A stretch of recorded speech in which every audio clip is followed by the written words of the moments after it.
चेडवा त्याचा काय असा चेडवा तुझ्या घरच्या पोरसात एक सोन चाफ्याचा फुल फुलला. त्याचं परमळ आमच्या घरापर्यंत गेलो. म्हटला त्या सोन चाफ्याचं झाड असा तरी कसा, त्या बघू का मी इलो. तात्यानू असा असा औचितचा येडा केल्यास. त्याचा काय असा चेडवा तुझ्या घरच्या पोरसात एक सोन चाफ्याचा फुल फुलला.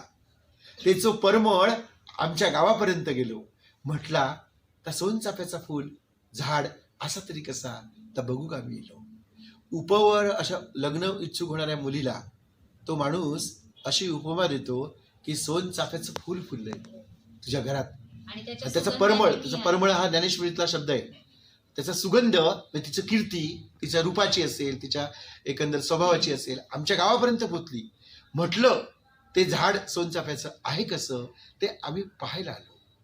म्हणजे इथे बघा, एकीकडे तुमची मुलगी आम्ही पाहायला आलो, मुलगी काय वस्तू आहे का असं म्हणणारा एकीकडे, आणि एकीकडे तुझ्या घरात सोनचाफ्याचं फुल फुललंय अशी त्या मुलीला उपमा देणारा एखादा अडाणी अशिक्षित असा माणूस.